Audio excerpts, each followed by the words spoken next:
J'en suis vraiment ravi ce matin. J'implore le Seigneur pour cela.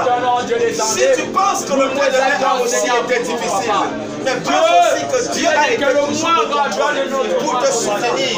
Et que frère, il est capable, même à la dernière seconde de ce mois, Dieu est capable de Dieu est capable de t'aimer dans le Seigneur de ta situation.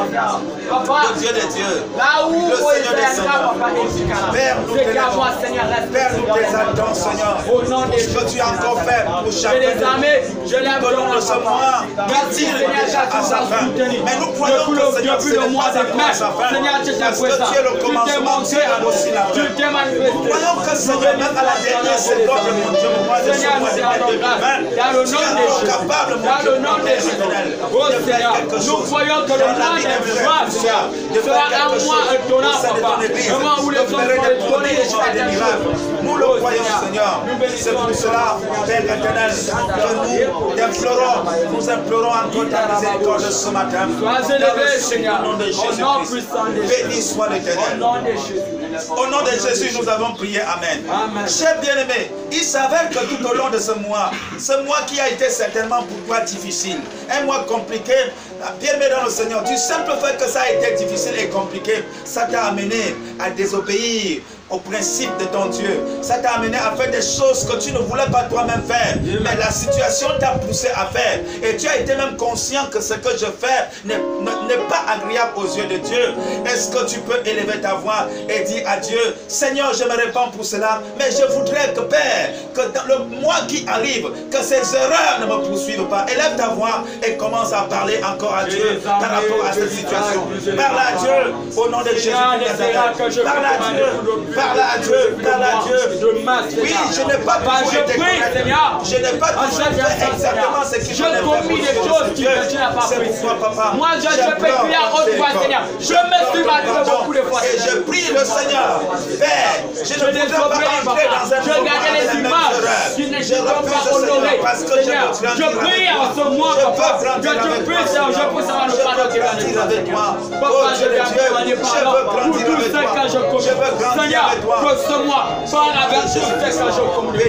Au nom de Jésus, le mois qui vient, soigne-moi un mois où je dirai oui, ce Dieu-là est avec moi. Dans le nom de Jésus de Nazareth, il n'y a que toi. Ils étaient tous là. Au nom puissant de Jésus. Au nom de Jésus. Frère, ce matin, c'est un culte spécial. C'est un culte pour les chrétiens bien-aimés dans le Seigneur. Un souvenir grand de ce jour où le Dieu de Dieu, le Seigneur, quand il est arrivé auprès du Père, alors il n'a pas tardé d'envoyer le Saint-Esprit, bien-aimé, chez les chrétiens, afin qu'ils puissent exercer, bien-aimé, le Seigneur, sous l'autorité du Très-Haut, et non sous l'autorité, bien-aimé, le Seigneur, des hommes. Alors, tu vas encore élever ta voix pour saluer la présence du Saint-Esprit, bien-aimé, en toi et parmi nous ce matin. Élève ta voix au nom de Jésus-Christ Nazareth. Élève ta voix et salue la présence du Saint-Esprit en toi. Le Saint-Esprit parmi nous ce matin. La présence du Saint-Esprit. Sois élevé, sois élevé, sois élevé, Saint-Esprit de Dieu. Nous te disons merci. Nous te disons bienvenue. Nous te disons Saint-Esprit, la place de Dieu, la première place Saint-Esprit. Saint-Esprit, nous te levons ce matin. Viens saisir ce matin. Viens régner dans mon cœur des noms de Dieu. Au nom de Jésus. Lorsque nous sommes dans le nom de Dieu, au lieu de travail, je te prie Jésus. Règne Saint-Esprit de Dieu. Règne Saint-Esprit de Dieu. Règne Saint-Esprit de Dieu. Gloire à Jésus. Gloire à Jésus, le donateur. Gloire au Père, le donateur. Merci Seigneur, nous t'en sommes reconnaissants. Merci Seigneur, nous t'en sommes reconnaissants. Nous t'en sommes reconnaissants. Gloire à ton Seigneur. Gloire à ton Seigneur. Sois élevé, sois exalté au nom de Jésus. Et tu vas présenter le temps de la parole entre les mains du Seigneur. Ta prière est que Dieu dispose de ton cœur. Que ton cœur soit sensible à cette parole. Que ton cœur soit une terre fertile à cette parole. Au nom de Jésus-Christ. Quand on parle d'une terre fertile, quand une semence arrive, bien aimé, ça produit, ça produit. Que ton cœur soit une terre fertile ce matin pour recevoir la parole de Dieu. Élève ta voix et prie au nom de Jésus-Christ. Tu connais ton cœur mieux que quiconque. Tu connais ton cœur. La personne qui connaît aussi ton cœur, c'est Dieu. Alors tu connais que ton cœur, il y a beaucoup de choses que ton cœur a emmagasinées. Mais tu ne voudrais pas, bien-aimé dans le Seigneur, qu'il y ait des mélanges ce matin. C'est pourquoi tu dis à Dieu, Seigneur, que mon cœur soit sensible à ta parole. Seigneur, que mon cœur soit une terre fertile pour ta parole ce matin. Une terre fertile pour ta parole ce matin. Que mon cœur, Seigneur, mon cœur. Il a dit que votre cœur ne se tourne point. Il dit, croyez en moi, croyez en Dieu. Prie pour l'état de ton cœur. Prie pour l'état de ton cœur ce matin. Prie pour l'état de ton cœur ce matin. Que ton cœur ne se trouble point. Crois à la parole de Dieu ce matin. Crois à la parole de Dieu ce matin. C'est pourquoi j'ai dit, Seigneur, dispose mon cœur. Seigneur, dispose mon cœur ce matin à te recevoir. À recevoir ta parole. Dispose mon cœur ce matin.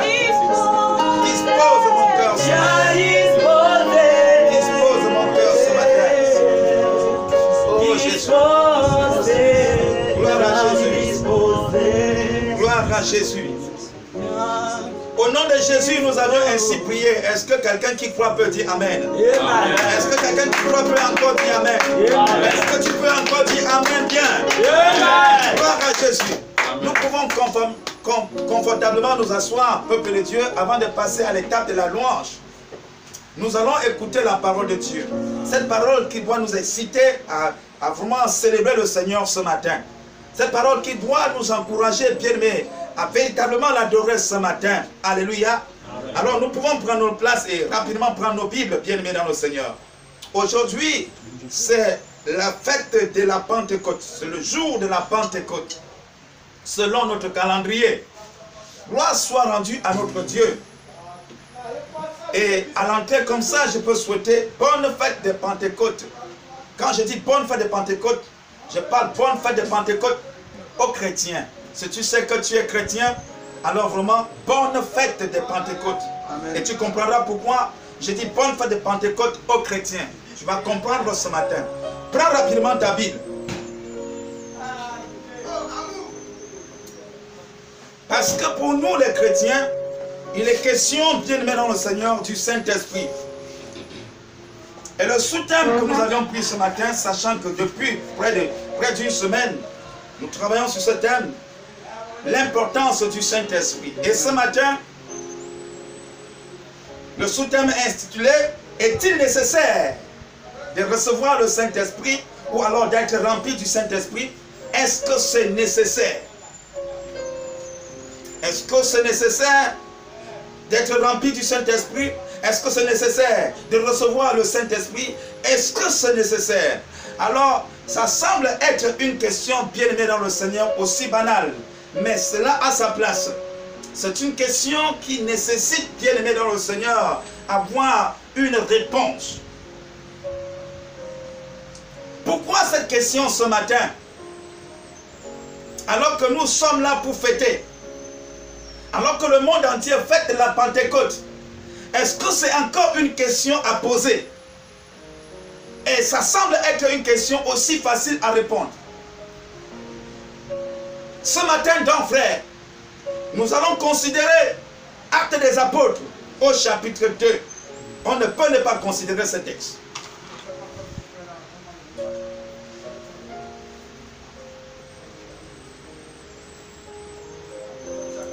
Un jour comme celui-ci, quelque chose s'est produit. Et ce qui s'est produit, bien aimé dans le Seigneur, avait coïncidé donc avec une date qui était déjà marquée, bien aimé, pour célébrer la Pentecôte. Nous savons que, frère, Pentecôte ne vient pas du Nouveau Testament. C'est dans l'Ancien Testament où on parle, bien aimé dans le Seigneur, de la Pentecôte, c'est-à-dire la fête 50 jours après la fête de Pâques.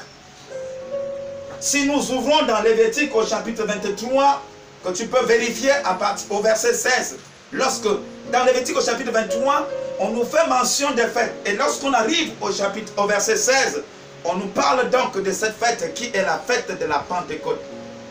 C'est-à-dire 50 jours après la Pâque, la fête de la Pâque, il était donc question que les enfants de Dieu, qu'est-ce qu'ils devaient faire?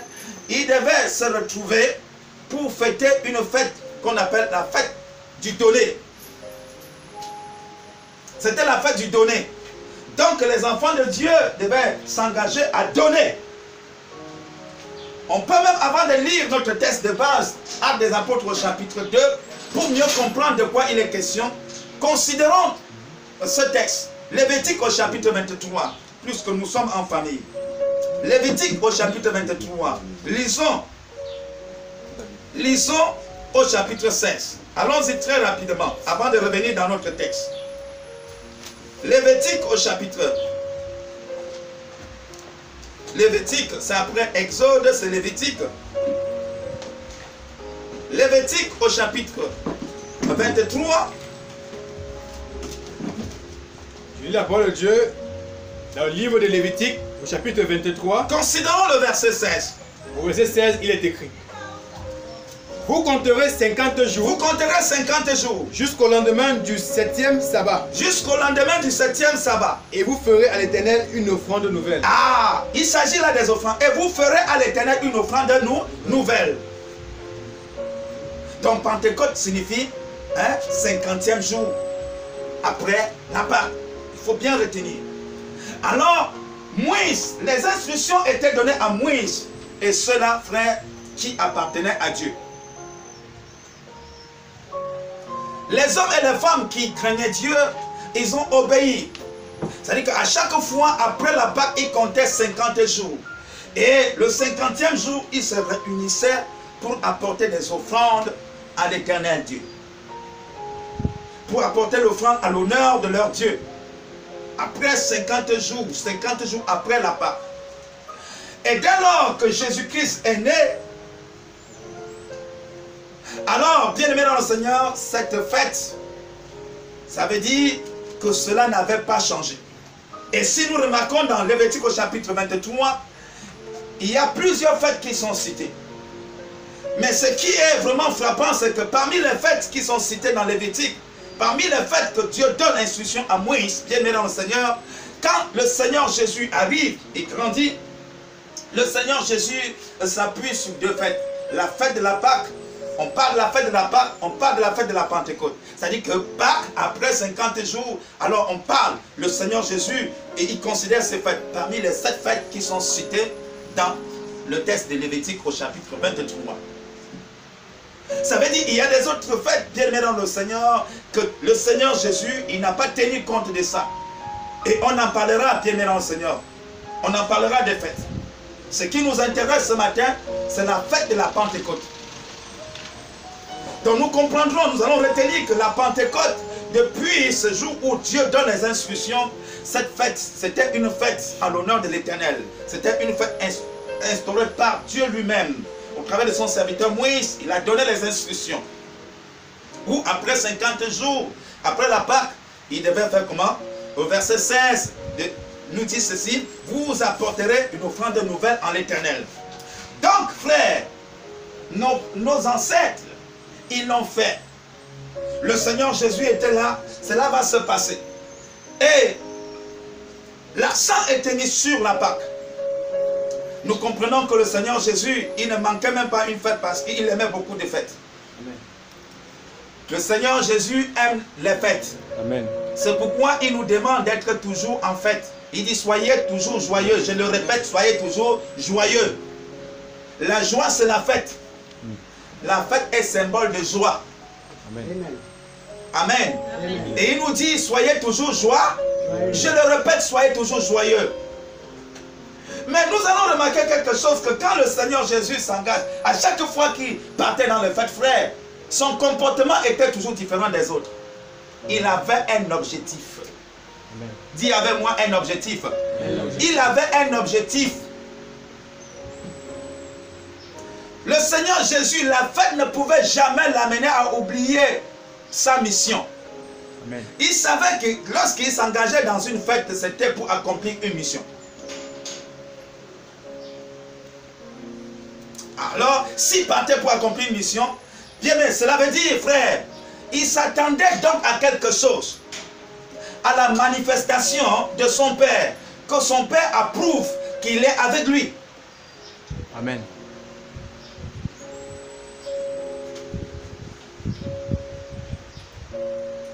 Le Seigneur ne pouvait pas opérer sans son Père. Car il va dire que moi et mon Père, nous sommes un. Alléluia. Alléluia. Amen. Si nous considérons donc bien maintenant, Seigneur, notre test de base, c'est pour bien comprendre, frère, pourquoi je dis à l'entrée, frère, bonne fête de Pentecôte aux chrétiens. Nous comprendrons ici, dans ce verset, frère, qu'il y a 3 catégories de personnes. Dans Actes des Apôtres au chapitre 2, il y a des personnes aujourd'hui qui ne vont jamais s'intéresser à vos histoires de Pentecôte. Là. Ça ne leur dit absolument rien. Amen. Première catégorie de personnes. Il y en a, frère, qui ne peuvent pas oublier la Pentecôte, frère. Ils seront là pour fêter. Mais ils ont l'esprit de fête. Ils fêtent pour fêter. Ils ne s'attendent à rien du Père. Troisième catégorie, ils sont là bien aimés dans le Seigneur, non seulement pour fêter, mais pour prendre conscience de leur mission. Amen. S'attendre que le Père, que le Maître lui-même se manifeste. Troisième catégorie. Et ce sont ceux-là qui sont appelés des chrétiens. Amen. Ce sont ceux-là qui sont des chrétiens. Considérons donc notre texte de base. Actes des Apôtres au chapitre 2. Actes des Apôtres au chapitre 2. Nous allons lire jusqu'au verset 13.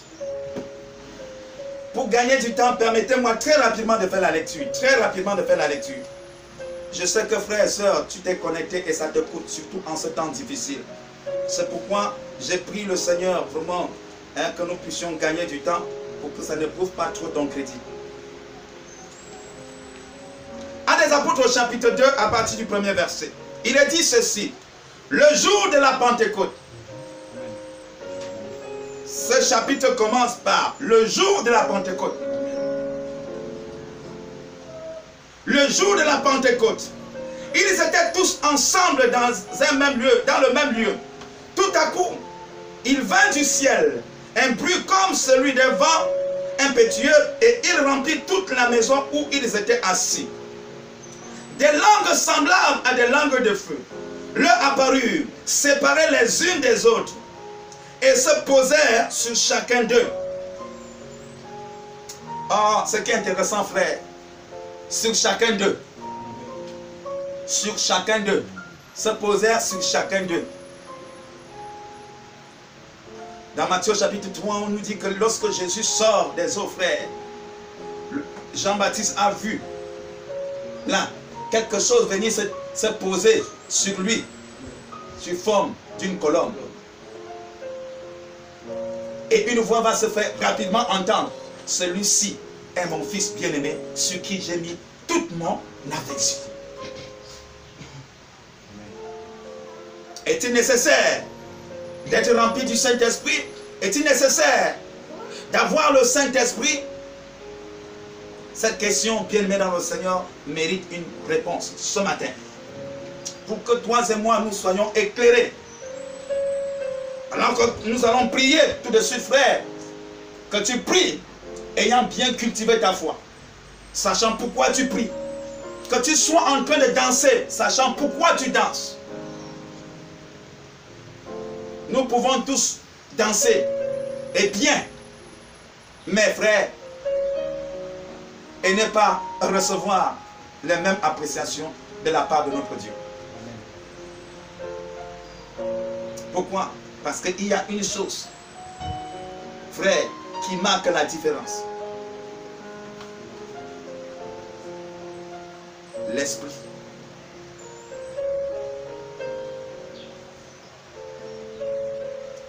Chère famille, nous continuons la lecture. Des langues semblables à des langues de feu leur apparurent séparées les unes des autres et se posèrent sur chacun d'eux. Verset 4. Et ils furent tous remplis du Saint-Esprit Dès lors que cela se passait, ils furent tous remplis du Saint-Esprit et se mirent à parler en d'autres langues, selon que l'Esprit leur donnait de s'exprimer. Ils parlaient en d'autres langues, pas selon leur propre volonté, mais selon que l'Esprit là les donnait de s'exprimer. On continue. On continue. Ah, il y avait en ce jour à Jérusalem, et ça devient maintenant, frère, ouvre maintenant tes oreilles, grandement tes oreilles. Ah, il y avait en ce jour à Jérusalem, c'est-à-dire l'affaire se produit comme ça à Jérusalem. Le Seigneur Jésus leur recommanda d'aller attendre quelque chose. Il a parlé aux 11, allez attendre à Jérusalem la promesse de Dieu. Ils ne sont pas à Jérusalem pour attendre le jour de la Pentecôte, pour fêter la Pentecôte. Ils sont à Jérusalem pour attendre la promesse de Dieu. Ils sont à Jérusalem sous l'instruction du Seigneur Jésus-Christ. Ils ne sont pas à Jérusalem selon la religion, frère. Ils ne sont pas à Jérusalem selon la tradition. Parce que selon la tradition, selon l'ancienne tradition, il est question que le 50e jour, les gens vont se retrouver pour fêter la Pentecôte, c'est-à-dire pour apporter des offrandes nouvelles à Dieu. Or, ils ne sont pas à Jérusalem pour apporter les offrandes nouvelles à Dieu. Ils sont à Jérusalem pour attendre la promesse de leur Seigneur. Amen. Mais en voyant tout le monde à Jérusalem, en voyant bien tous ceux qui confessent Jésus à Jérusalem, en voyant tous ceux-là qui disent chrétiens à Jérusalem, on peut penser, bien aimé Seigneur, c'est comme nous avions l'habitude de faire. Mais parmi ceux qui sont à Jérusalem pour fêter, frère, il y en a qui sont à Jérusalem, ils attendent quelque chose de la part de Dieu. Tandis que d'autres frères, ils sont en train d'accomplir des rites religieux. Amen.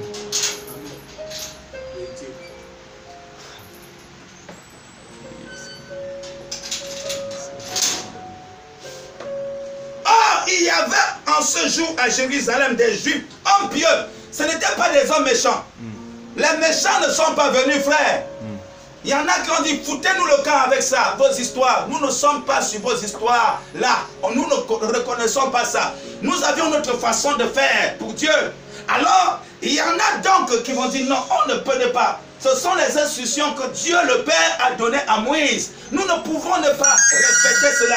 Mais entre-temps, quelque chose s'est passé, frère. C'est que quelque chose s'est passé, c'est que Jésus est venu. Alors que Moïse a parlé de Jésus, Jésus est venu. Quand Jésus est mort, le 3e jour, il est ressuscité.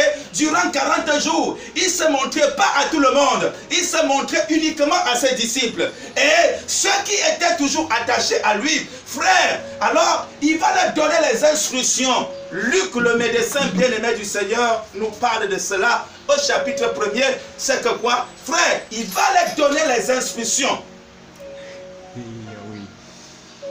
Allez attendre à Jérusalem la promesse. Il n'a pas dit allez attendre la Pentecôte à Jérusalem. Il n'a pas dit non, non, allez donner une offrande nouvelle à Jérusalem. Allez attendre la promesse. Parce que sans la promesse là, sans cette chose là, vous ne pouvez pas vous en sortir. Vous pouvez tout faire, mais bien aimé, vous ne serez jamais agréable aux yeux de Dieu. Le verset 5 nous dit, voilà donc deux catégories de personnes qui sont à Jérusalem. La première catégorie, nous avions déjà expliqué, c'est des méchants. Ils s'en foutent de la Pentecôte. Mais voilà deux catégories de personnes qui se retrouvent à Jérusalem. Ah, voilà, ça coïncide un jour. C'est le jour de la Pentecôte. On peut penser qu'ils sont tous à Jérusalem pour fêter la Pentecôte. Comme nous avions pour coutume de faire. Frères, ces hommes-là, on nous dit qu'ils sortaient de partout. Pour faire quoi? Pour fêter la Pentecôte. Pour fêter la Pentecôte. Est-ce que la fête en elle-même, elle est mauvaise? Non, frère. Il faut fêter. Mais avec quel esprit? Avec quel esprit? Avec quel esprit? Qu'est-ce que tu t'attends à cette fête?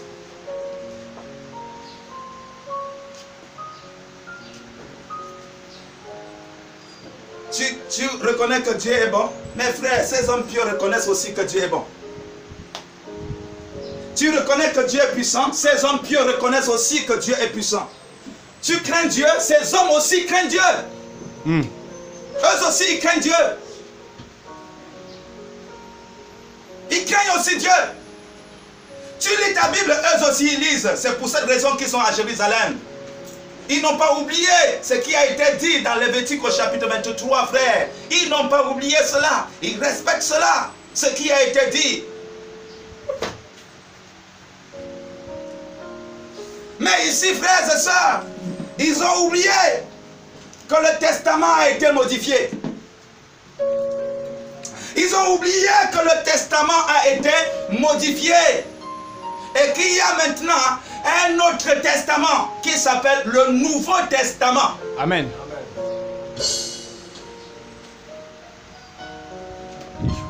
Ils ont oublié qu'il y a certaines choses qui ont été dites dans l'Ancien Testament qui se sont accomplies et que, frère, tous ces paroles qui sont accomplies, frère, le résultat a été devant eux, mais ils ont ignoré cela. Quand Jésus dit tout est accompli, frère, tu ne peux pas comprendre. En Jésus, nous avions tout. Amen. Alléluia. En Jésus, nous avons tout. Et Jésus est là. Frère, personne ne s'est intéressé. Est-ce qu'ils avaient entendu que Jésus était ressuscité? Je crois qu'ils avaient entendu, mais ils n'ont pas cru. Amen. Je parle de ces hommes pieux. Parce que c'est les bons lecteurs de la Bible. Est-ce qu'ils avaient entendu que Jésus est ressuscité? Certainement ils avaient entendu, mais ils n'ont pas cru que ça pouvait être possible. Pourquoi? Parce que Moïse ne leur a pas dit que Jésus devait être ressuscité. Pourquoi? Parce que non, un Dieu ne peut pas mourir s'il est Dieu. Pourquoi? Non, Dieu ne peut pas permettre à son fils de mourir.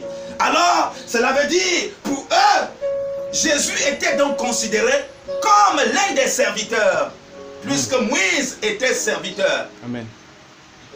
Est-ce qu'on est ensemble? Amen. Parce qu'il y a une différence entre serviteur et fils. Quand le serviteur finit son travail, il s'en va chez lui. Mais quand le fils finit le travail, il reste chez eux. Il y a des choses que le serviteur ne pourra jamais comprendre parce qu'il n'est pas là. Est-ce qu'on est ensemble? Est-ce qu'on est ensemble? Je dis bien, ils considéraient Jésus comme un serviteur. C'est des gars qui sont pieux, frère. Ils respectent les consignes de Dieu. Mais voilà des personnes qui sont à Jérusalem le jour de la Pentecôte. Frère, le jour de la fête. Mais ils vont rater quelque chose de grand. Ils vont rater quelque chose de grand. Pourtant, ils sont à la fête. Ils fêtent la Pentecôte. Mais dans quel esprit? Ils fêtent une Pentecôte. Ils ne s'attendent à rien. Comment vont-ils attendre à quelque chose qu'ils n'ont pas cru à ça? Comment vont-ils attendre, frère, quand ils ne croient même pas que Jésus-Christ est ressuscité? Alors, pourquoi le Saint-Esprit est-il nécessaire? Jésus a dit, lorsque Jésus leur disait d'aller attendre à Jérusalem, c'était pour recevoir le Saint-Esprit afin de témoigner qu'il est ressuscité. Amen. Ça veut dire, du simple fait que tu sois pieux, que tu craignes Dieu, frère, cela ne suffit pas de témoigner de Christ. Amen. Cela ne suffit pas. Les hommes pieux étaient là. Mais voilà leur déclaration. Chère famille, je suis encore au verset 5 de Actes des Apôtres, chapitre 2. Je cours vite parce que tes unités risquent de finir. Amen. Amen. Oh, il y avait en ce jour à Jérusalem des Juifs hommes pieux de toutes les nations. Waouh! De toutes les nations qui sont sous le ciel. Si le Gabon donc est une nation, ça veut dire que, frère, il y avait aussi les Gabonais qui étaient là. On dit de toutes les nations qui sont sous le ciel. Est-ce qu'on est ensemble? Amen. Est-ce qu'on est ensemble? Amen. Dieu n'a pas privé ta nation, frère. Je suis en train de dire à quelqu'un, frère, écoute-moi très bien. Alors, ce n'est pas le pays auquel tu appartiens qui est bien au Seigneur, alors l'objet de ta malédiction. Non, non, non, non, non, non. Dieu ne s'est pas trompé pour que tu sois de la nation dont tu appartiens. Dieu ne s'est pas trompé pour que tu sois dans la famille où tu appartiens. Dieu ne s'est pas trompé. Sauf que frère, tu peux bien parler de Dieu, craindre Dieu, et tu ne t'attends à rien de ce Dieu. Yes. Il y a eu des promesses, frère. Dieu a donné des promesses. Et chaque jour, sous le soleil, alors, une promesse de Dieu doit s'accomplir. Et ceux qui peuvent en bénéficier de cette promesse-là, ce sont ceux qui s'attendent à cette promesse. Amen. Si tu es venu ce matin, tu ne crois à rien. Croire, ça veut dire, si tu ne t'attends à rien, tu ne recevras aussi rien. Mais si tu es venu parce que tu t'attends à quelque chose, pas de la part de l'homme, mais de la part de Dieu, parce que l'homme, frère, l'homme est comme ça. Yes. L'homme peut te dire le matin, je vais, et le soir, il dit, bon, je pensais que j'ai. Mais Dieu, frère, il est fidèle. Alléluia. Amen. Dieu est fidèle. Parce que ce qui est dit ici, frère, on nous dit que cela avait été dit dans l'Ancien Testament même. Joël au chapitre 2 verset 28 nous dit, l'apôtre Pierre lorsqu'il prend la parole, alors le Saint-Esprit, comme c'est le Saint-Esprit qui l'a poussé à s'exprimer, alors le Saint-Esprit va le renvoyer dans cet esprit, dit ce n'est pas quelque chose de nouveau, c'est pas aujourd'hui, c'est pas hier que la chose avait été dite, mais depuis, ça veut dire, alors tout le monde devait s'attendre à ça. Amen. Au bruit qui eut lieu, la multitude accourut et elle fut confondue parce que chacun les entendait parler dans sa propre langue. Ils étaient tous dans l'étonnement. Comprenons donc ici, frère, que là, on parle de tous les hommes de toutes les nations. Toutes les nations. Toutes les nations. C'est que s'il y a une nation qui a été représentée, frère, et qui n'a rien reçu, c'est parce qu'elle n'attendait à rien. Elle ne s'attendait à rien.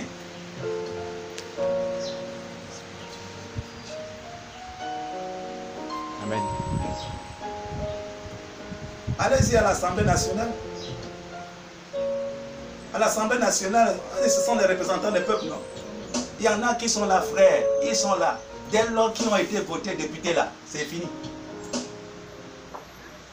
Tous les jours, il fait.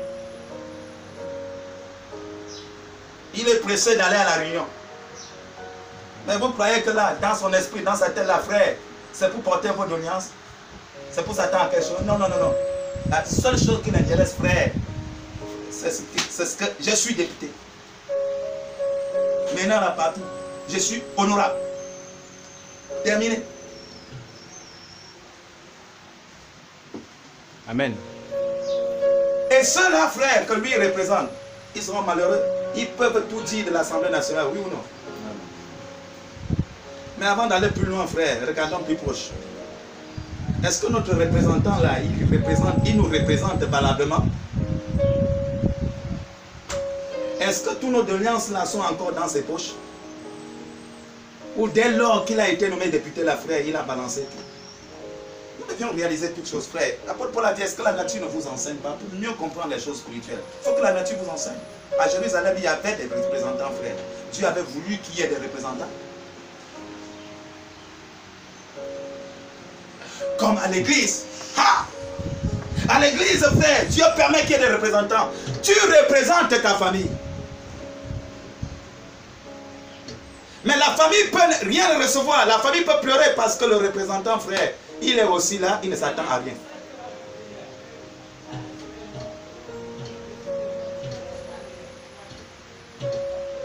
C'est lui-même qui dit, si tu crois, tu seras sauvé, toi et ta famille. Mais imagine, si tu ne crois pas, si tu ne crois pas, tu péris toi et ta famille. Quand il dit, tu crois au Seigneur Jésus, tu seras sauvé, toi et ta famille, ça veut dire quoi? Tu es le représentant de ta famille, oui ou non? Amen. Alors si tu ne crois pas,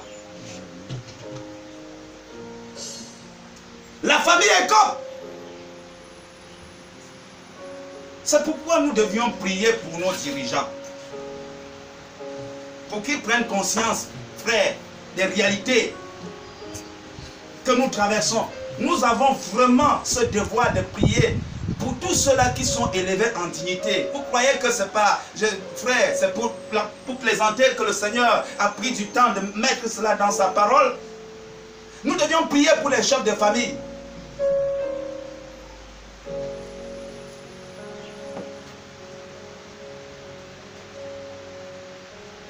Si tu as quelqu'un qui te soutient, tu as le devoir de prier pour la personne. Parce que si la personne te soutient, c'est parce qu'il a. Ouais. Maintenant, s'il n'a plus, tu n'es plus soutenu. Lui, il est dans le problème, toi aussi, tu es dans le problème. Est-ce qu'on est ensemble? Est-ce qu'on est ensemble? Amen. Tu es dans une entreprise, tu ne pries pas pour le patron. Si l'entreprise tombe en faillite, frère, tu es en chômage. Tu crois que tu fais du mal? Toi aussi, tu es en chômage. Donc quand l'entreprise dandine, alors la première personne que je dois prier, ce n'est pas pour moi, c'est pour le patron. Lui qui est en la tête là. Parce que s'il pilote mal, on est foutu. S'il pilote bien, moi aussi frère, je suis sauvé.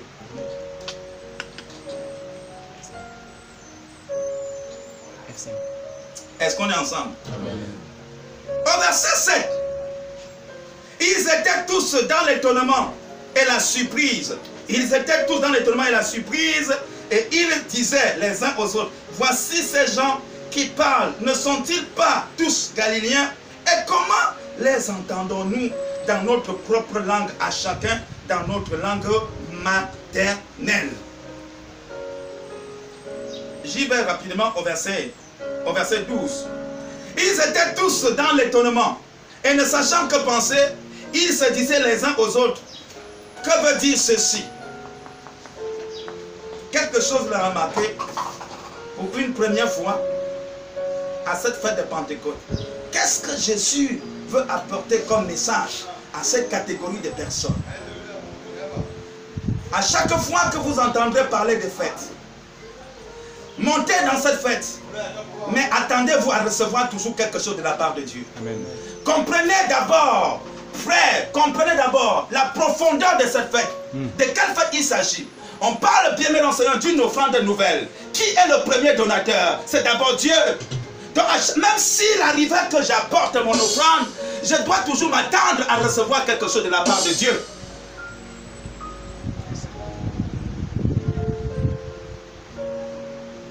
Je m'en vais dans une fête, quelle qu'en soit la fête, frère, je dois m'attendre à recevoir quelque chose du grand donateur. Amen. Dieu. C'est une fête à l'honneur de qui? À l'honneur de Dieu. Qui est le grand donateur? C'est Dieu. Il a tant aimé le monde, si bien qu'il a donné son fils. Ah bon, peut-être il se disait que bon, il a donné son fils, il n'a plus rien. Puisque Jean, chapitre 3, verset 7 dit, il a donné son fils, il n'a plus rien. Mais il n'avait pas pensé une chose, frère, que c'est Dieu le Père, Dieu le Fils et Dieu le Saint-Esprit.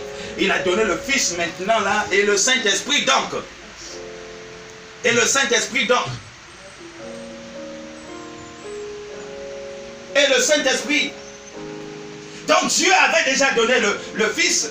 Alors le Fils, il a récupéré le Fils. Maintenant, alors Dieu s'apprêtait à donner le Saint-Esprit. Le Saint-Esprit, le Fils a été avec eux. Maintenant, alors le Fils revient et le Saint-Esprit va demeurer avec eux. Le Fils, on le voyait.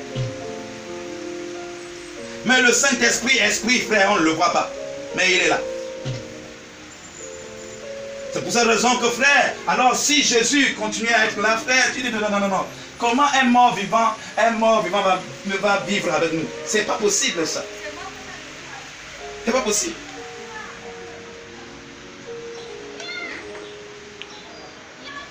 Ils sont donc étonnés. Au verset 13, mais d'autres se moquaient et disaient, d'autres là sont les qui? Ce n'est pas des méchants qui se moquaient. Parce qu'on a compris que les méchants disent là, vous nous fatiguez. Là, ça sort encore tout. Ah non, vous nous fatiguez. Je vois, frère, que chacun était en dit, il parlait de nouvelles langues, il prophétisait. Ah, frère Franck. Toi, tu es devenu quoi? Vraiment. Tu es devenu ganga. Tu vois les choses. Putain. Est-ce que tu sais ce qui est écrit? Il se moquait. Même le jour de la Pentecôte, frère, les moqueries ne manquent pas. Amen. Les moqueries viendront le jour de la Pentecôte, pas des méchants, frères, mais de ceux-là qui sont là à la fête. Il y a deux catégories de personnes donc qui sont à cette fête. Alors ici, il y a une autre partie qui se démarque. ils sont allés plus loin parce que c'est des professionnels. Ils ne sont pas seulement étonnés, mais frères, ils ajoutent à leur étonnement des moqueries.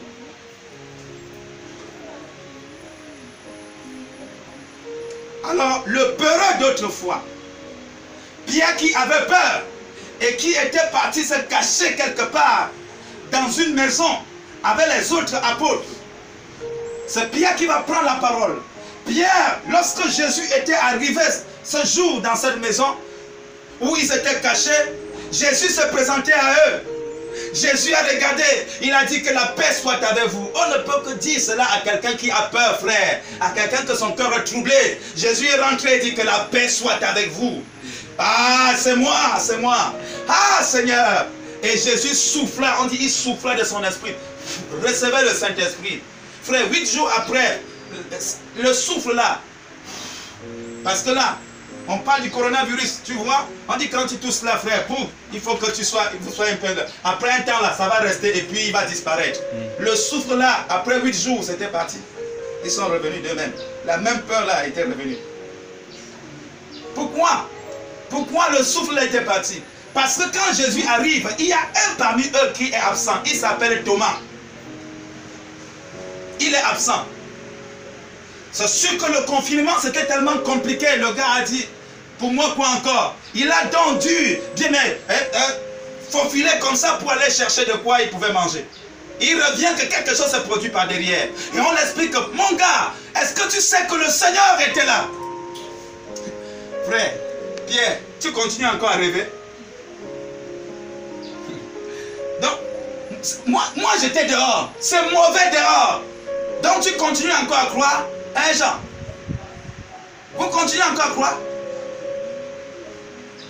La foi qui était en eux, Thomas a réussi à éteindre ça. La puissance du souffle là, c'est fini. À cause d'une parole que Thomas a avancée, c'était fini. Le Seigneur, 8 jours après, donc, il revient, il se rend compte que Thomas a tué la foi de tous. Quand il revient 8 jours après, il ne s'intéresse pas à eux tous. Thomas, touche. Il a touché. Hé Seigneur, il dit, touche bien. Ah Seigneur, Seigneur. Ah Thomas. Thomas. Parce que tu m'as vu, tu crois. Heureux ceux qui croient sans voir. Heureux ceux qui croient sans voir. Bon, j'ai compris tout. Allez, attendez à Jérusalem. Vous ne pouvez pas vous en sortir sans ça. En ce moment, je ne dois plus seulement souffler, mais le Saint-Esprit là, il faut que ça demeure en vous. Pour que même si tu as faufilé, tu es n'importe où, alors tu transportes comme ça le Saint-Esprit. D'ailleurs, à un certain niveau, ce n'est plus toi qui va aller, c'est le Saint-Esprit là qui va te guider. Amen. Est-il nécessaire d'avoir le Saint-Esprit? Oui, il est nécessaire d'avoir le Saint-Esprit. Il est nécessaire d'avoir le Saint-Esprit parce que si tu n'as pas le Saint-Esprit, frère, tu ne pourras pas accomplir les desseins de Dieu. Si tu n'as pas le Saint-Esprit, tu ne peux pas témoigner de la résurrection de Christ. Si tu n'as pas le Saint-Esprit, tu demeureras peureux. Tu ne peux même pas prêcher l'évangile. Si tu n'as pas le Saint-Esprit, bien-aimé dans le Seigneur, tu ne pourras jamais résister aux temps difficiles. Tu régneras le Seigneur aux temps difficiles. Amen. C'est pourquoi on a compris, frère. Lorsque l'apôtre Paul, il parle à Timothée, frère, il dit à Timothée, dans 2 Timothée au chapitre 3, il dit à Timothée, dans les derniers jours, frère, les temps seront comment? Difficiles. Les hommes vont être égoïstes. Il cite les comportements des hommes. Et frère, c'est ce que nous voyons, c'est ce que nous voyons. Ces hommes-là, frère, qui se disent de Dieu. Voilà comment ils vont se comporter. Pourquoi ils vont se comporter ainsi? Parce qu'ils n'ont pas le Saint-Esprit. Amen. C'est pourquoi, frère, alors, lorsque Pierre prend dans la parole, il arrive ici, il dit ceci. Alors Pierre se présentant avec les 11, éleva la voix et leur parla en ces termes. Hommes juifs. Et vous tous qui séjournez à Jérusalem, sachez ceci et prêtez l'oreille à mes paroles. Prêtez l'oreille à mes paroles. Ces gens ne sont pas ivres comme vous le supposez, car c'est la 3e heure du jour. Mais c'est ici ce qui a été dit par le prophète Joël. Vous voyez, là où le Saint-Esprit le renvoie. Il n'a pas dit c'est ici, c'est que là, hein, quand le Seigneur est monté, il nous a instruit. Non, non, non, non, frère, il va prendre Vous connaissez cette parole de l'Écriture. C'est une promesse que vous connaissez. Vous aviez déjà lu. Mais pourquoi vous ne croyez pas? Nous, on n'est pas venus donc à cette Pentecôte, frère, pour fêter comme d'habitude, mais nous étions en attente. Comment ça? C'est la Pentecôte. Oui. Est-ce que tu connais ce que c'est que la Pentecôte? C'est la fête du donner. Mais est-ce que tu sais que Dieu qui nous aime, il donne toujours ce qui est meilleur. Mais il nous a donné son Fils, il l'a récupéré.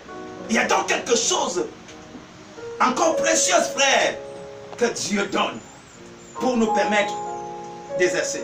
Car ce qui a ressuscité son Fils, c'était l'Esprit de Dieu. C'est le Saint-Esprit qui l'a ressuscité d'entre les morts.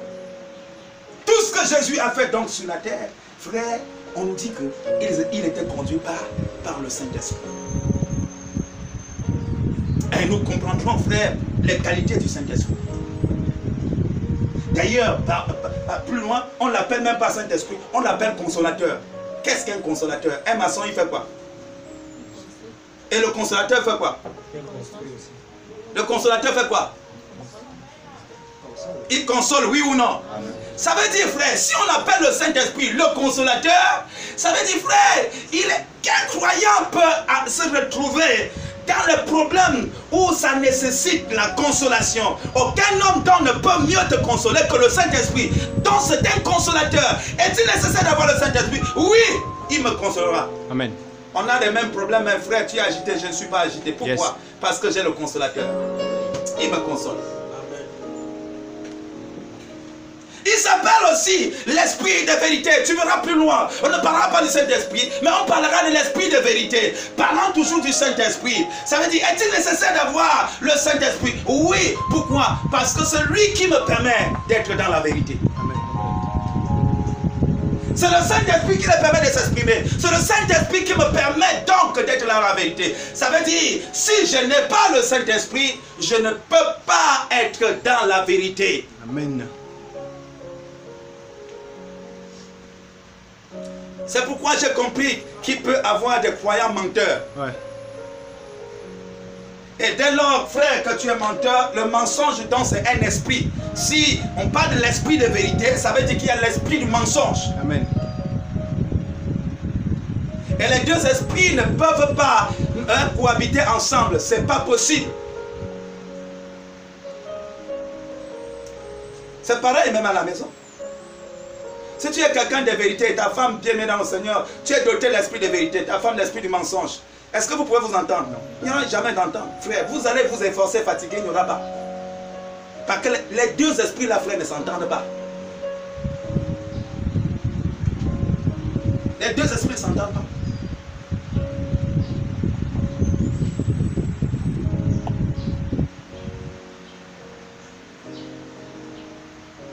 Pierre prend donc la parole.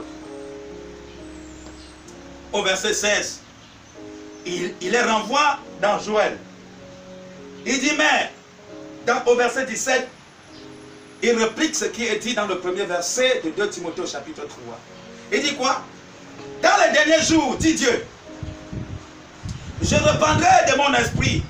Les derniers jours, il y aura des temps difficiles, oui ou non? Alors, dans des temps difficiles, comment un chrétien peut s'en sortir dans les temps difficiles? Dans les temps difficiles, pour qu'un chrétien puisse s'en sortir, il faudrait qu'il soit rempli du Saint-Esprit. Amen. Les temps difficiles, le Saint-Esprit le consolera. Yes. Les temps difficiles, le Saint-Esprit va permettre qu'il demeure dans la vérité. Yes. Les temps difficiles, le Saint-Esprit permettra qu'il demeure dans l'amour, dans le pardon. Amen. Car dans les temps difficiles, frère, ça, c'est normal, humainement parlant, c'est normal que quelqu'un dise, ah, trop c'est trop. Ah, il y a trop fait, il y a trop fait. Je ne fais plus. C'est pourquoi il dit plus loin que c'est lui qui sait faire le bien. Parce que Dieu sait, c'est lui qui sait faire le bien, c'est un homme conduit par le Saint-Esprit, frère. Il dit, c'est lui qui sait faire le bien, s'il ne le fait pas, il pêche. Amen. C'est lui qui sait faire le bien. S'il ne le fait pas, il pêche. Ça veut dire il y a des gens qui ne savent pas faire le bien.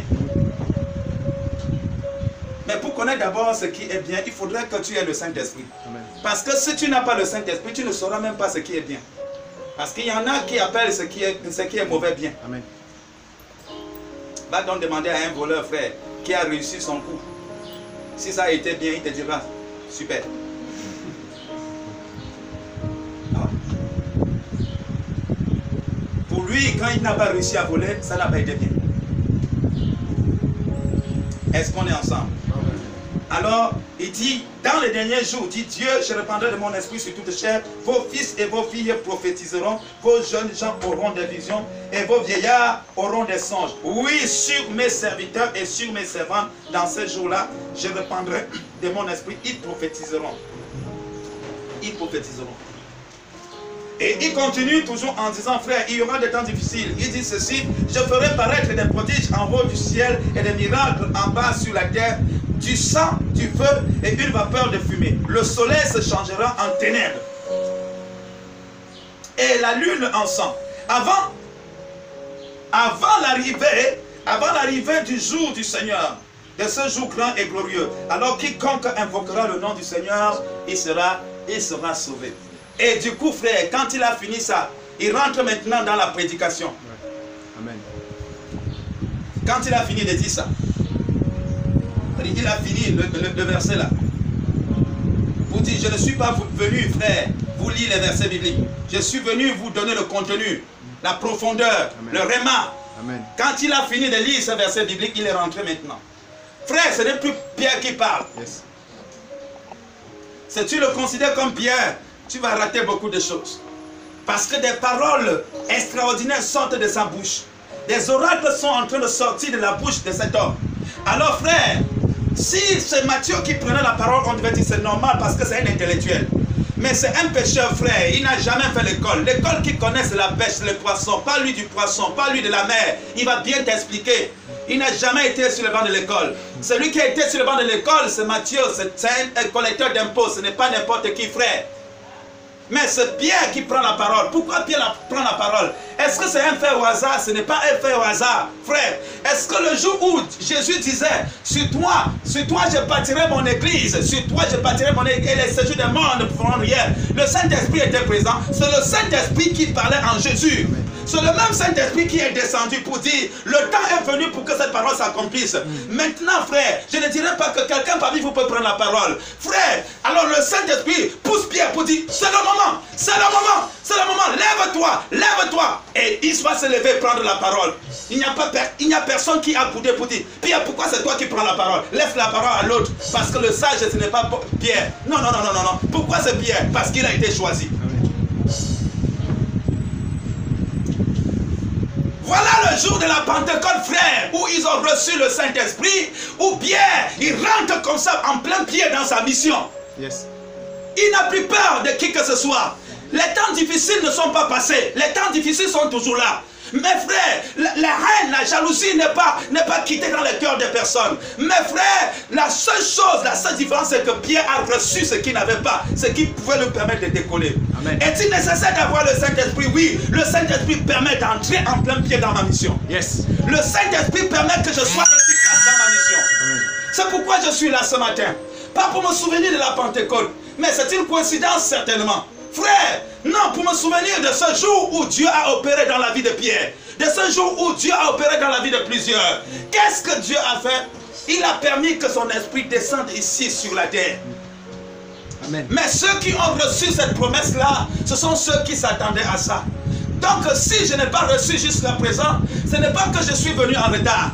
C'est parce que depuis, je n'ai pas compris qu'il fallait que je m'attende à ça. C'est pourquoi l'apôtre Paul disait à qui voulant l'entendre, frère, aspirez aux dons les meilleurs. Ça veut dire, tu dois aspirer. Aspirer veut dire désirer. Il faut que tu t'attendes. Si tu crois que tel don existe, frère, alors à chaque fois, attends que Dieu est capable de t'envoyer cela. Et ce matin, voilà la raison pour laquelle nous sommes là. Pour dire Dieu, tu n'as pas changé, tu es le même hier, aujourd'hui et éternellement. Le jour de la Pentecôte, c'était le jour du donner. C'était le jour d'une offrande nouvelle. Seigneur, qu'une offrande nouvelle, que quelque chose de nouveau se passe dans ma vie à compter de ce 31 mai 2020. Amen. Première prédication de Pierre. La Bible dit, frère, il y en a qui ont dit, ça c'est ce qui... Les moqueurs continuent à dire, pécheurs nos pariers, nous ne racontent pas. Mais il y en a qui ont eu le cœur vivement touché. Et ceux qui ont eu le cœur vivement touché, nous pouvons rapidement parcourir. C'est très important, chers frères et sœurs, avant de prier. Ceux qui ont eu le cœur vivement touché, je suis à partir du verset 37. Après avoir entendu ce discours, ils eurent le cœur vivement touché. Il dit à Pierre et aux autres apôtres, « frère, que ferons-nous » Pierre leur dit, repentez-vous et que chacun de vous soit baptisé au nom de Jésus-Christ pour le pardon de vos péchés et vous recevrez le don du Saint-Esprit. Car la promesse est pour vous, pour vos enfants et pour tous ceux-là qui sont au loin, en aussi grand nombre que le Seigneur, notre Dieu, les appellera. Et par plusieurs autres paroles, il les conjurait et les encourageait, disant, sauvez-vous de cette génération perverse. Il parlait comme ça aux hommes pieux. Il parlait de la repentance aux hommes pieux. Pour dire, sortez de la religion. Sortez de la religion.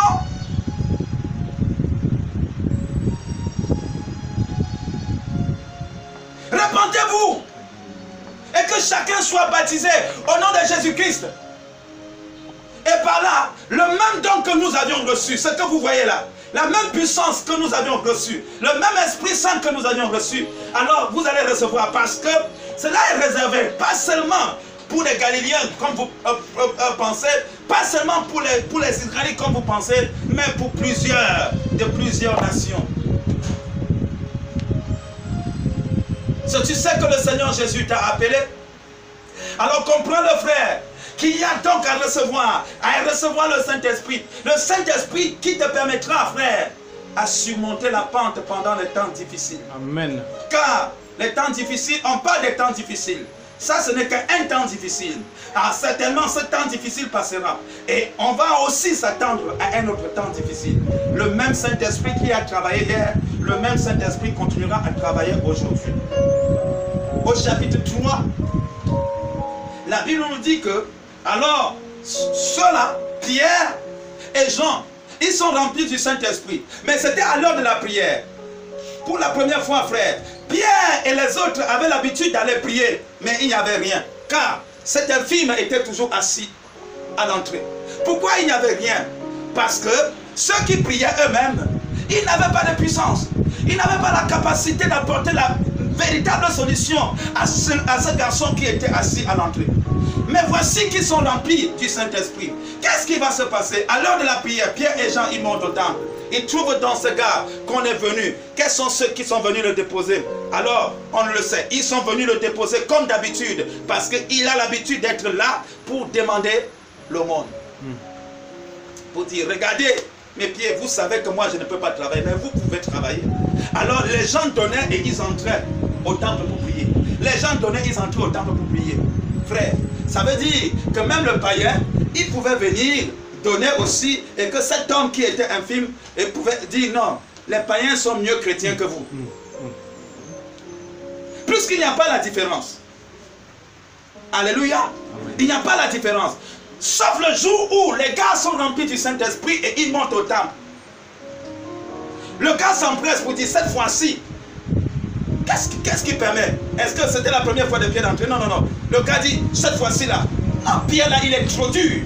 Regardez, c'est quand même le responsable. Cette fois-ci, je vais quand même tendre la main. Et quand il tend la main, il a dit que Pierre, dit mon gars, regarde-nous attentivement. Le gars lui regarde, pensant que non, il va sortir le plus gros biais. Mais à sa grande surprise, Pierre sort une parole qui semble être une parole de découragement. Nous, on a dit, oh, il y a argent pour te donner. Alléluia. Je disais à quelqu'un ce matin, frère, que non, papa, je croyais que là, vraiment, vous m'avez oublié, même le pasteur m'a oublié. Il a dit, tu as raison de croire comme ça. C'est pas faux.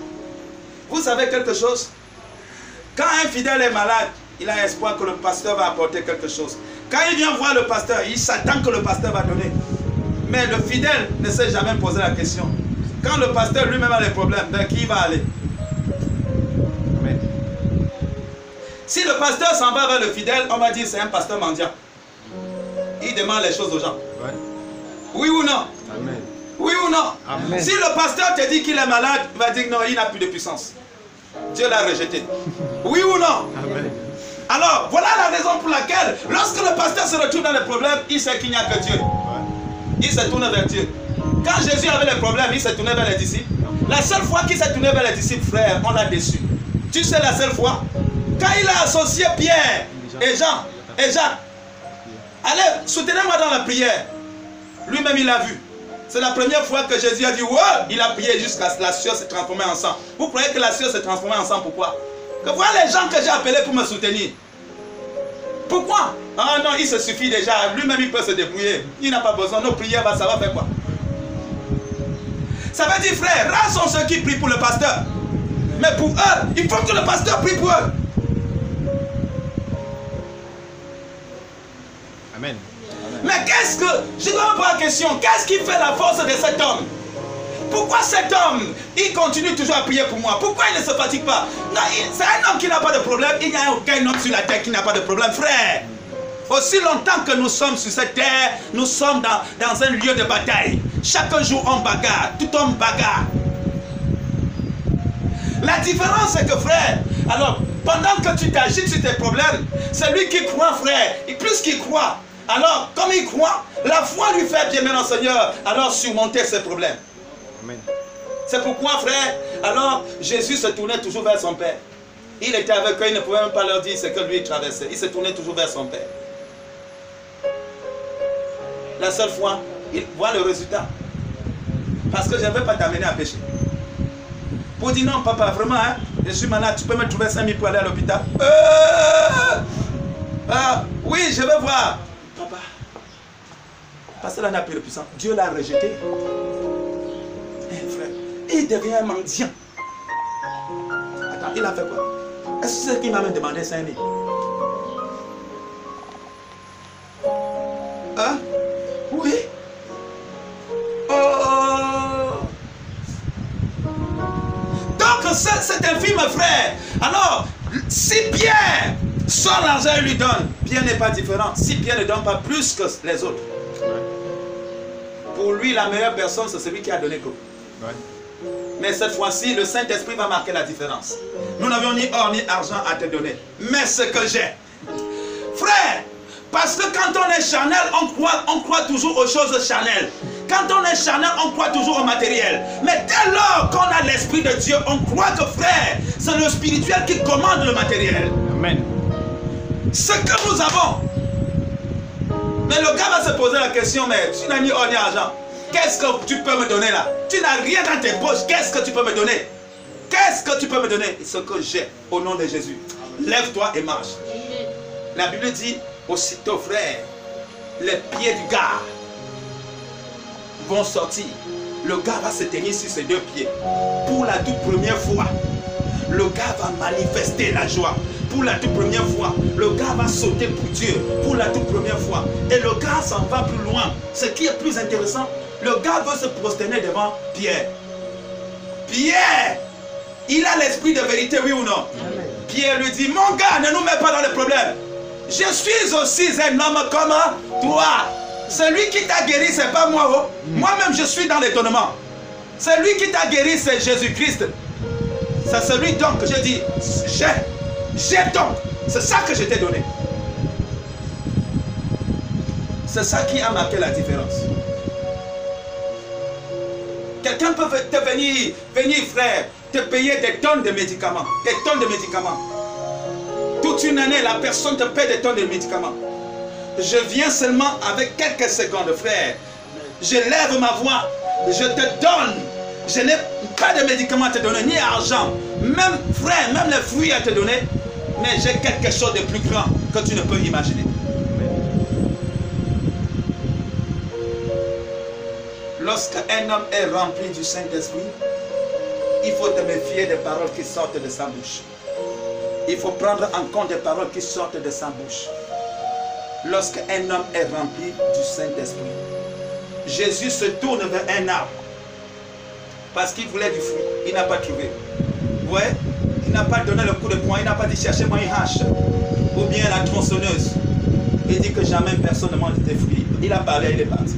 Le lendemain, qui sont passés par là, les gars ont compris, ont réalisé que l'arbre avait séché jusqu'aux racines. Ça veut dire que les gars ont pris du temps à creuser l'arbre jusqu'à voir que jusqu'aux racines. Ils disent que l'arbre que tu as maudit hier, comment il a maudit? Il a libéré seulement une parole. Qu'est-ce qui faisait que, frère, que cet arbre puisse lui sécher? Le Saint-Esprit de Dieu qui animait Jésus-Christ. Voilà donc, frère, au chapitre 3, voilà donc, cet homme va retrouver ses deux pieds au chapitre 4 des Actes des Apôtres. Les mêmes personnes que Dieu a utilisées pour le faire. Pierre et Jean, qui ont reçu le Saint-Esprit, cette fois-ci, frère, ils sont dans le problème. Les anciens, les religieux, des personnes vont commencer à se soulever, jaloux d'eux, les interdisant de ne plus jamais parler au nom de Jésus, de ne plus enseigner au nom de Jésus-Christ. Frère, ils ne sont pas venus acclamer parce que, alors, Dieu, au travers de leur prière, au travers de leur déclaration, a remis quelqu'un debout. Non, ils ont dit, on ne veut plus que vous parlez de Jésus-Christ. N'oubliez pas que autrefois ils ont fui. Ils ne pouvaient pas parler du nom de Jésus. Mais cette fois-ci, Pierre va prendre la parole pour dire, les gars, ils ont été, non seulement on les a interdits, mais on les a bastonnés correctement et bien. Ils ont été correctement menacés. Pierre prend la parole, jusqu'à on pense qu'il va confirmer pour dire, oui, les chefs, on ne doit plus parler de ce nom. Il prend la parole. Tu peux parler? Oui, pas. Vous-même jugez. C'est pas moi, vous-même. S'il faut obéir aux hommes ou bien obéir à Dieu, tu veux dire quoi par là? Nous ne pouvons pas parler de ce qu'on a vu et entendu. Comment pouvez-vous nous interdire de parler de ce qu'on a vu et entendu? Mais les gars là, ils nous prennent pour des fous. La Bible dit, frère, c'est pas quand ils ont parlé comme ça, on a dit partir. On les a encore récupérés. On a fessé correctement et bien. Pourquoi quand la PJ attrape les gens, frère, la première des choses, c'est de te fesser. C'est pour que la vérité sorte. Ça dit que le toit sort. Donc quand on fesse là, quand tu dis la vérité là, c'est pour espoir qu'on te laisse. Maintenant on te fait, on dit comme ça, tu dis aussi seulement, pour, espérant qu'en disant ça, mais les gars, frère, on les a fessés, ils n'ont pas changé. On a dit bon, on les laisse, c'est sûr que vraiment, avec la dose là, quand ils vont voir les cicatrices, avec ça là, ça va les permettre. Pourquoi on voulait tuer leur foi? Pourquoi on voulait les mettre dans la peur? Pour les interdire de ne plus témoigner au nom de Jésus. Or, les gars avaient déjà compris la leçon. Chers frères, cette leçon les avait été accordée le jour de la Pentecôte. Les gars avaient déjà compris. La Bible dit, ils allaient vers les leurs. Et c'est pour cela que nous allons lire ce passage de l'Écriture. Au chapitre 4. Ils allaient vers les leurs après avoir été relâchés. Ils vont faire la prière. Je vais rapidement considérer le verset 29 et le verset 31. Au verset 27, pardon. En effet, contre les saints serviteurs Jésus, que tu as, Hérode et Pilate se sont ligués dans cette ville avec les nations et avec les peuples d'Israël, pour faire tout ce que ta main et ton conseil avaient arrêté d'avance. Et maintenant, Seigneur, voilà la menace, et donne à tes serviteurs d'annoncer ta parole avec pleine assurance. Et maintenant, Seigneur, voilà la menace, et donne à... Écoutons bien les sujets de prière. Chers bien-aimés, chères familles, écoutons bien. Il dit, voilà la menace. Il dit quoi? Et donne à tes serviteurs d'annoncer ta parole avec assurance. C'est à cause de la parole qu'ils ont eu des problèmes, oui ou non? Amen. Et celui qui n'est pas rempli, qui n'a pas le Saint-Esprit, pardon, celui qui n'a pas le Saint-Esprit peut faire de telles prières quand il sort d'une telle situation. Un charnel dira quoi? Seigneur, guéris-moi, c'est à cause de toi que je suis dans cette situation. Seigneur, guéris-moi, donne-moi la force. Seigneur, tu as vu toi-même, j'ai fait ma part. Donc si je ne fais plus, ce n'est pas ma faute. Amen. Alors, le païen dira quoi? Tu as eu.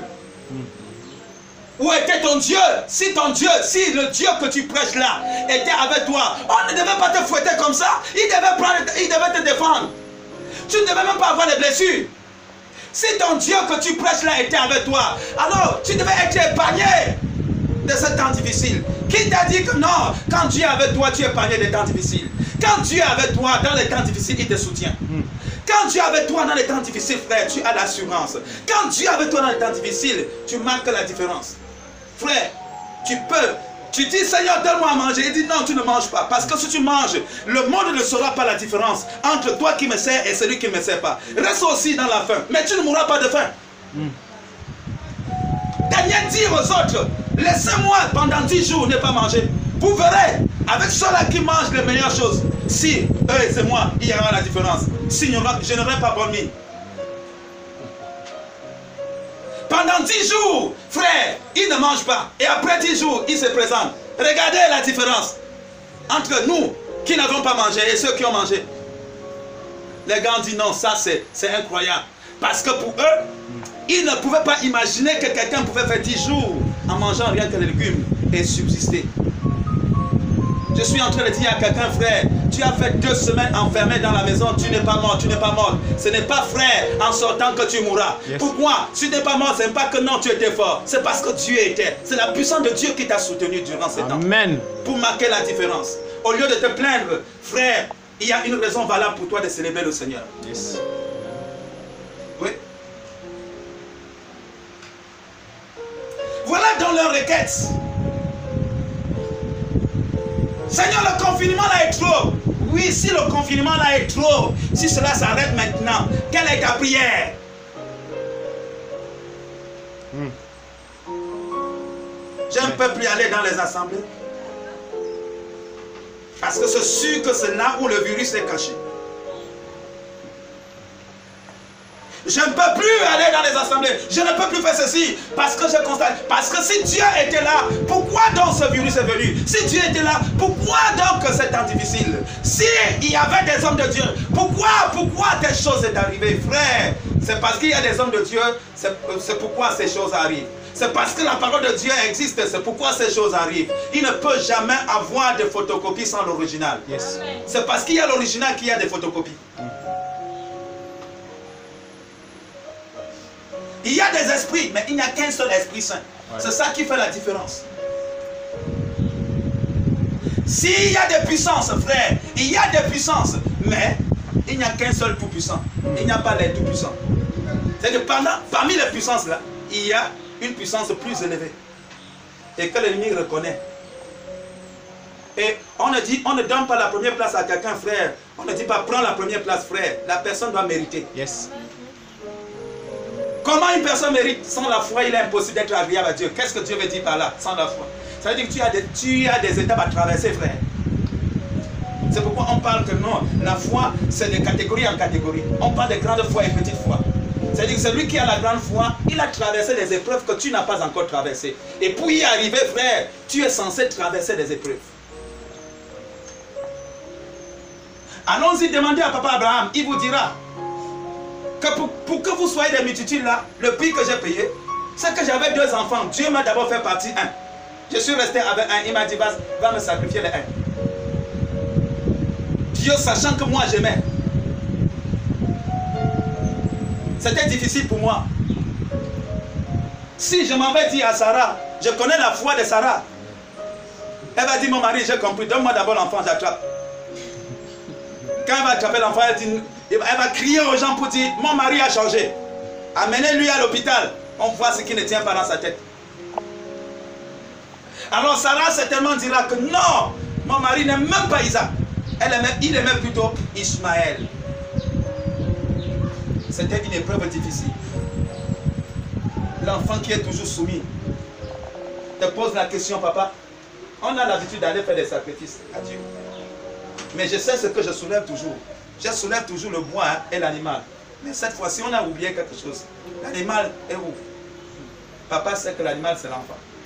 Vous savez, c'est provoquer la douleur, frère. Vous savez comment ça fait mal? Vous savez comment ça fait mal? Tu ne peux pas imaginer un seul instant que ta personne que tu aimes est à tes côtés en train de crier. Tu regardes. Tu as tout fait.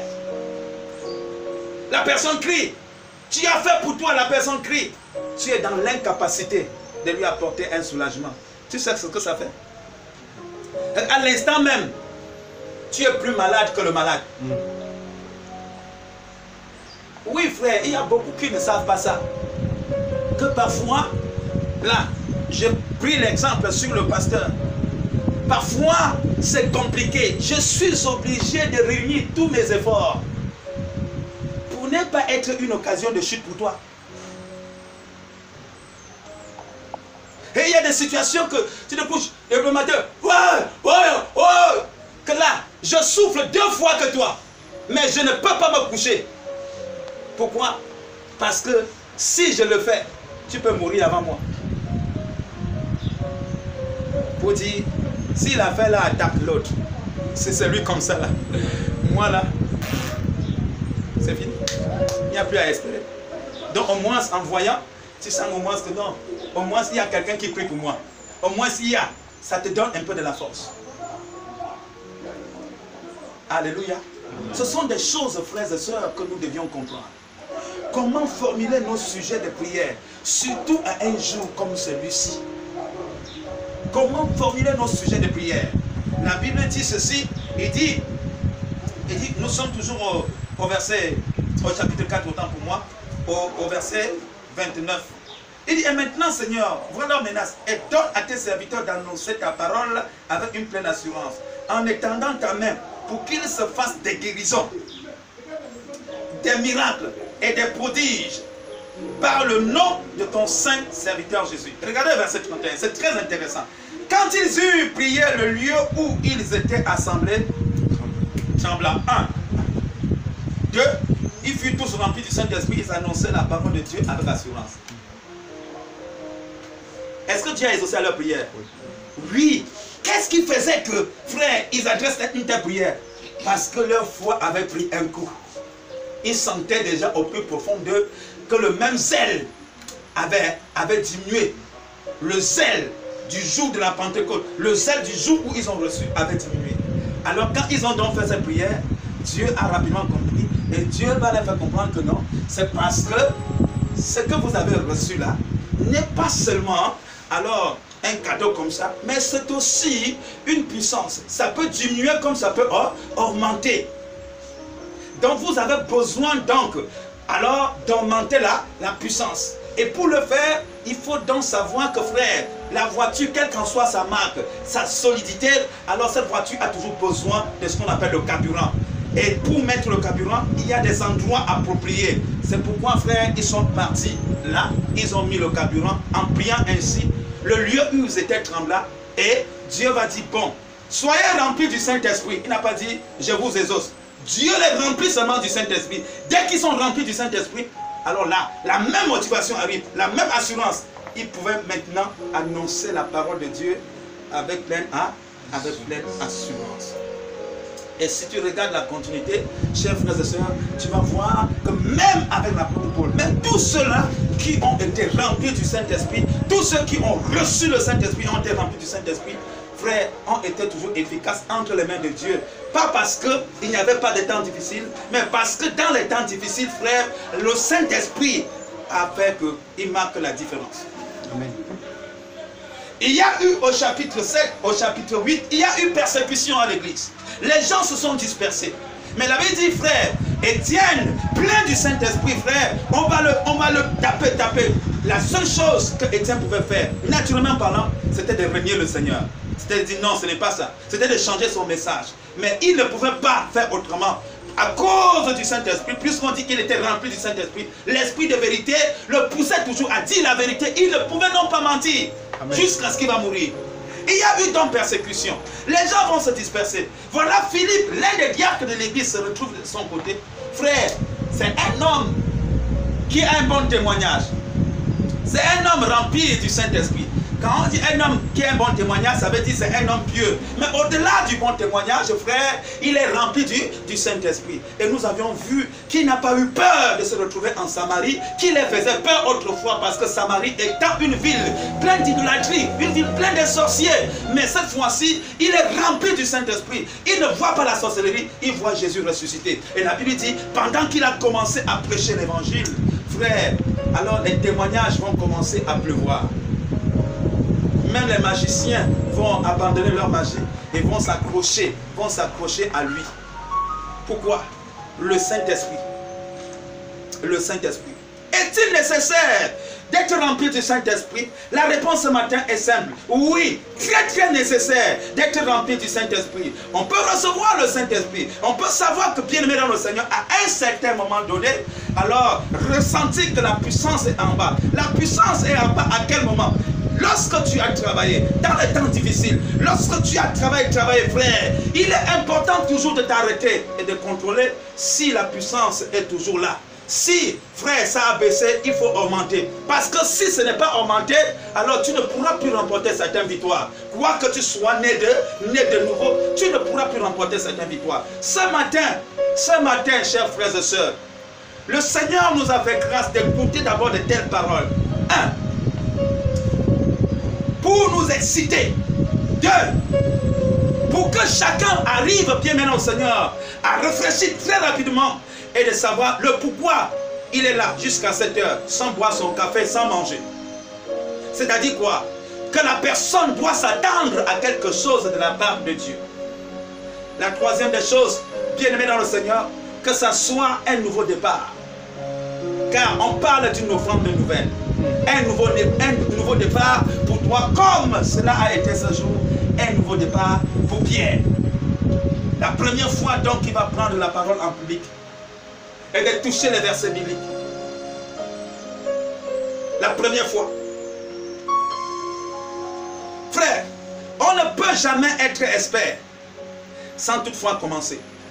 Et quand on commence, frère, si on a peur des erreurs, on ne peut aussi donc jamais être expert. Et celui qui s'arrête là où il a commis des erreurs, frère, et décide de retourner, c'est quelqu'un, frères et sœurs, il est considéré pour Dieu comme un gaspilleur. Car il est dit, quand quelqu'un commence sans finir, il est ami de celui qui détruit. La vie chrétienne n'est pas, j'essaie d'abord, si ça ne va pas, je retourne. J'ai écouté, j'ai compris, je décide de m'engager. Alors, que ça soit dans les bons temps ou les mauvais temps, j'ai dit, Seigneur, je t'appartiens. Frère, imaginez un seul instant. Quand ton père travaillait, il était directeur, il était ministre. Ce n'est pas parce qu'il était ministre qu'il est devenu ton père, oui ou non? Est-ce que c'est le ministre là qui a fait qu'il soit ton père? Est-ce que c'est ça? Ça veut dire quoi? Même s'il n'est plus ministre, il reste toujours ton père. Oui ou non? Oui ou non? Alors quand il était ministre là, c'était le temps de joie. On pouvait manger les bonnes choses. Maintenant qu'il n'est plus ministre, on ne peut plus manger les mêmes choses. Mais cela ne veut pourtant pas dire qu'il n'est plus mon père. Il est toujours mon père à 100%. Alléluia. Il est toujours mon père à 100%. Je crois à un Dieu qui pourra permettre que le lendemain lui soit encore meilleur. C'est Dieu qui a permis hier que quelque chose soit possible. Il n'est pas mort. Ce Dieu est toujours vivant. Frère, c'est la même chose. Le même Saint-Esprit qui a travaillé dans hier avec ces hommes pour qu'ils soient efficaces sur le terrain pour l'œuvre à laquelle Dieu nous a appelés, nous tous. Le même Saint-Esprit est toujours là. Et je crois que frères et sœurs, à compter de ce matin, pour rentrer dans ce nouveau mois, frère, le Saint-Esprit peut faire en telle sorte que tu vois 2020 autrement que tu as vu depuis le mois de janvier. Est-ce que quelqu'un qui croit peut dire Amen? Amen. Amen. Incline ta tête. Commence d'abord à bénir le Seigneur pour cette parole.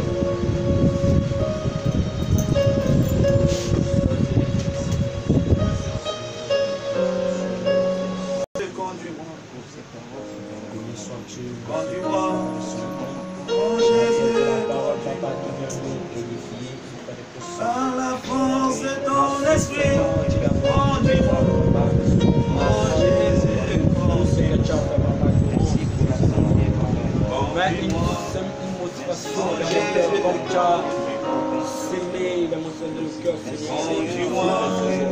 Oh Jésus, pour témoigner de ta gloire. Par la force de ton esprit, nous voulons conduire-moi, Seigneur. Oh Jésus, console-moi, console-moi, Seigneur. Oh Jésus, console-moi, Seigneur. Aide-moi, Seigneur. Console-moi. Mon Jésus, console-moi. Dans la force de ton esprit, console-moi. Mon Jésus, console-moi. Dirige-moi. Dirige-moi. Mon Jésus, dirige-moi. Dirige-moi. Mon Jésus, dirige-moi. Amène-moi à marcher, Seigneur. Chaque jour, chaque nuit, à la force du Saint-Esprit, oh Jésus. Dans 2 Corinthiens au chapitre 13, verset 8, il est écrit ceci: car nous n'avons pas de puissance contre la vérité, mais nous en avons que pour la vérité. Je reprends. 2 Corinthiens chapitre 13 verset 8 dit ceci: car nous n'avons pas de puissance contre la vérité, mais nous en avons que pour la vérité. Nous en avons que pour la vérité. Et Galates chapitre 5 verset 16 déclare ceci: que frères, nous devions avoir le Saint-Esprit, être conduits par le Saint-Esprit pour ne pas accomplir les désirs de la chair. Pour ne pas accomplir les désirs de la chair. Ça veut dire que lorsque nous avions le Saint-Esprit, nous ne pouvons plus accomplir, autant pour moi, les désirs de la chair. Elle est ta voix. Elle dit: Seigneur, en ce jour de grands souvenirs, en ce jour de Pentecôte, de grands souvenirs, selon qu'il est écrit dans Actes des Apôtres au chapitre 2, le jour de la Pentecôte, il y avait donc des hommes qui s'attendaient à quelque chose. Dis Seigneur, à recevoir ce qui est bon de toi. En ce temps difficile, je m'attends à toi.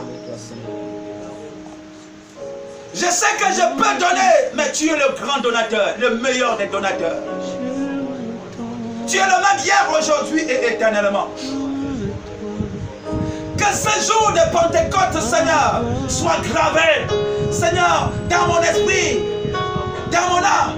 Oh Seigneur, nous avons besoin de toi. Nous avons besoin de toi. Un jour de distinction. Un jour où, Seigneur, une nouvelle chose. Une nouvelle façon de voir. Une nouvelle façon de penser sera mon partage. Chers frères, chères sœurs, il s'agit du consolateur. Il s'agit du consolateur. Elle dit: Seigneur, tu savais que tes disciples, ils étaient troublés. Tu savais qu'ils étaient, Seigneur, ils traversaient des temps difficiles. Mais il aurait fallu, Seigneur, le consolateur. Et tu ne fais rien pour rien. Il ne pouvait pas s'attendre, Seigneur, que ça devait être le jour de la Pentecôte. Mais c'était un jour, Seigneur, que toi, tu n'avais pas oublié. Qu'il y a des jours, tu travailles aussi avec des jours, Seigneur. Tu travailles avec des saisons, avec des mois. Seigneur, il y a eu beaucoup de choses que tu as réservées pour ce jour. Que je ne sois pas privé de ces choses, tout simplement parce que je suis distrait. Car celui qui s'attend à Dieu, il est toujours récompensé. Voilà que les hommes pieux étaient ce jour aussi à Jérusalem. Être à Jérusalem ne suffit pas. Ce n'est pas parce que c'est le jour de la Pentecôte que tout le monde reçoit. Mais c'est parce qu'il y a des personnes qui ont compris qu'ils doivent s'attendre sur la base de la parole de Dieu. S'attendre à quelque chose. Je ne fête pas pour fêter, Seigneur. Je dois fêter comparativement à ce que je reçois de ta part. Celui qui est conduit par le Saint-Esprit n'accomplit pas les désirs de la chair. Cela veut dire que, Seigneur, si j'accomplis les œuvres de la chair, ce sont des signes qui prouvent que, Père, j'ai besoin donc d'être rempli de ton esprit. Remplis-moi. Dès lors que ces hommes étaient remplis du Saint-Esprit, ils ont donc été efficaces sur le terrain. Ils n'ont cessé nuit et jour de témoigner que Jésus-Christ est ressuscité, que Jésus-Christ est vivant, que Jésus-Christ est toujours le Tout-Puissant, que Jésus-Christ n'a pas perdu sa puissance, que Jésus-Christ est toujours le guérisseur par excellence. La Bible dit, ils ont demandé qu'il se fasse, Seigneur, par leur main de guérison. Et nous avions donc compris, même au chapitre 14 des Actes des Apôtres, ce qui se passait, Seigneur, au temps de l'apôtre Paul, c'était exactement pareil. Paul et Barnabas, ils ont annoncé ta parole avec puissance, parce qu'ils s'appuyaient sur toi, Seigneur. Il y a eu une guérison. Un autre infime, Seigneur, va retrouver ses pieds. Et les gens les ont appelés des dieux. Et ils ont témoigné en disant non, ils ne sont pas des dieux, ils sont des simples instruments que tu utilises. Et que c'est ton esprit, Seigneur, qui a fait cela. Dans les temps difficiles, les gens sont malades. Les gens sont malades, Seigneur. S'ils ont demandé la guérison, c'est parce qu'ils voyaient, Seigneur, des malades. Il y a des malades, il y a des malades. Et ce matin, cher frère, toi qui m'écoutes et que tu es debout, toi qui n'es pas malade, j'aimerais que tu joignes ta foi à ma foi. Et ce matin, frère, attendons-nous donc à des guérisons. La Bible dit, pas le lendemain, au moment où ils priaient, le lieu où ils étaient tremblants, ils ont eu l'assurance. Quelle assurance d'annoncer la parole de Dieu.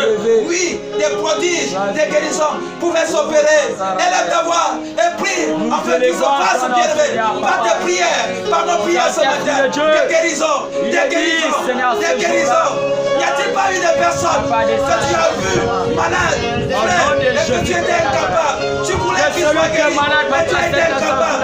Frère, au nom de Jésus de Nazareth, je prie par la puissance du Saint-Esprit que celui qui a vu par la puissance voir. Dans le nom de Jésus. Élève ta voix et prie. Qu'il se fasse des guérisons. En ce temps difficile. En ce temps de pandémie. En ce temps d'épreuve. Qu'il se fasse des guérisons. Le Dieu qui guérit tout ça de maladies. Celui qui est malade, le Dieu qui a relevé ce paralytique. Qui compte Seigneur Dieu vivant au nom de Jésus. Qui se fasse des guérisons. Qui guérit tout ça de maladies. Que celui qui a vu puisse voir. Que celui qui est bien puisse parler au nom de Jésus. J'aimerais qu'on prie pour les malades. Au nom de Jésus. Frère et soeur, là où tu es. Au nom de Jésus. Oui, tu peux me dire, oui, pasteur, mais à cause des mesures barrières, on ne peut plus imposer les mains. Car il a dit que Pierre a tenu cet infime par la main. Il a dit, lève-toi. Mais ce matin, je suis en train de vouloir te dire quelque chose. Au chapitre 14, frère, la Bible dit, alors l'apôtre Paul, il prêchait la parole comme je te prêche ce matin. Mais il y a un homme, frère, qui était malade. Il écoutait attentivement. Tu m'as certainement écouté attentivement. Frère, mais la Bible dit une autre chose. Alors, il avait la foi pour être guéri. Tu as cru à ce message. Avoir la foi, c'est qu'il a cru au message qu'il avait entendu. Et Pierre, d'une voix forte, va tout simplement le dire. On ne nous dit pas que Pierre l'a tenu par la main. On ne nous dit pas que Pierre l'a touché. Mais Pierre, d'une voix forte, lui a seulement dit, tiens-toi sur tes deux pieds. Et aussitôt, frère, il s'est tenu sur ses deux pieds et glorifiant Dieu. Élève ta voix. Frère, là où tu es malade, crois seulement que la guérison est possible pour toi ce matin. Que ça soit pour toi le souvenir de cette Pentecôte. Parce que tu dois fêter, pas fêter pour fêter, frère. Tu dois fêter sur la base de quelque chose. Sur la base de quelque chose. Sur la base de quelque chose. Sur la base de quelque chose. Je dis reçois ta guérison. Je dis reçois ta guérison. Je dis reçois ta guérison. Je dis respire. Respire. Respire. Respire. Respire. Je dis relève-toi. Tiens-toi sur tes deux pieds. Tiens-toi sur tes deux pieds. Je dis relève-toi. Relève-toi. Sors de cette paralysie. Sors au nom de Jésus. Sors de ce mal. Sors de ce mal, sors de ce mal, sors de ce mal, au nom de Jésus. Au nom de Jésus. Sors de ce mal. Sors de ce mal. Sors de cette douleur. Lève-toi si tu es de pied.